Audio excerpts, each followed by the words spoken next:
Hey, today I'd love to talk about the crystal or the stone known as amber. So I actually have a piece of it right here, and made by a friend of mine. And interesting thing to know about amber, because it's actually made from tree resin. You can actually sometimes find pieces that have animals in them. That's not something I gravitate towards, but yeah, it's something that you can find, and some people are quite fascinated about that. Now, amber usually is about 30 to 90 million years old, so it's quite a few linear years, and you'll often find it in actually many places around the world. But the main, places most people would find amber of late is Baltic region, Dominican Republic, and Myanmar. Talked about this a number of times before. You don't actually have to physically obtain crystal to work with the crystal. You can work with it through the form of art and also visualization. I'll leave that up to you. I'm not encouraging you to necessarily go out and buy crystals. That's not the purpose of this vlog. Now, when we look at the speed of which the crystal moves, because all matter has a speed, a vibration that it moves, this one in the scale of crystals and stones would be anywhere between medium to high. Now, the physiology of the body that this crystal usually has an effect on is things related to the nervous system, brain, digestive system, musculoskeletal structure as well, immune systems, and respiratory systems. Now, if you're wanting to cleanse and clear this crystal, most people would do that through the use of moonlight. Also other crystals as well, smoke and sound. Now, when you're looking at energy points on the body that this crystal may work with most, it would be things like the solar plexus, the sacral, and the root. The planet, of course, the sun is what it's often associated with, and you'll get to hear a few little cultural references to that soon at the end of the vlog. Now, when we look at astrological archetypes, this one is probably most associated with things like Leo, Aries, Sagittarius. Then we look at elements, going off from that, well, obviously fire, because all of those three that I just shared then are fire signs. And it can also be related with some of the air element as well. Now, when we look at the emotional and mental aspects that the stone will often work with, we're looking at things like calming, self-worth, confidence, nurturing, comfort, clarity, stress relief, memory. And then when we're looking at the metaphysical aspects that this stone works with, we're looking at things like grounding and stabilizing, protection, manifestation, your life force energy, cleansing and releasing blockages, ancestral healing, transitions, and change. Now, from some of the research that I've done, I came across some interesting little cultural references and associations with this stone.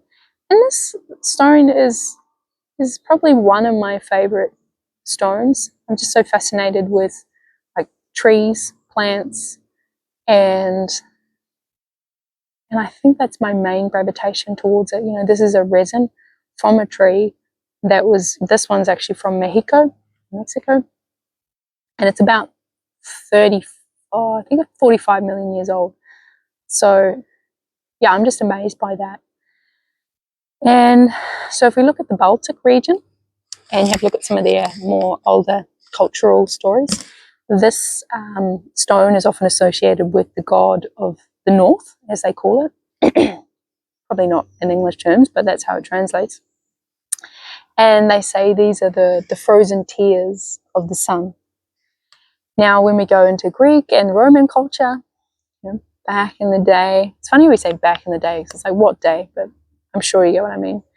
It's actually related to the word electricity, which is really interesting and not surprising at the same time, because when the stone is rubbed in a particular way for obviously a duration of time, it actually can attract small objects to it. So, fun fact, if you've got any cool like vlogs, videos of that, like let us know. We want to see that stuff. And then when we look at the Norse stories, and you can read and listen about the story of Frigg and how she wept for her son Balder, and supposedly her tears then turned to amber, and that in their cultural stories is often related to protection and purification. Now when we look at the Native American stories, for some of them, they would often associate this stone with things like the vitality of the earth, and also a bridge between worlds, as they may put it in the English translation. And they would actually often use it for coughs and inflammation, which is interesting. And then if we go to East Asia, in some of the more ancient cultures, when we're looking at things like feng shui, they would use it to assist with bringing prosperity, balance, and what we might call positive energy into the home. And then if we look at the some of the Buddhist cultures, or shall I say the cultures that are highly influenced by the religion of Buddhism, you'll find that it often symbolizes internal life, and that sometimes they even put it in their prayer beads as well. I think that's really beautiful.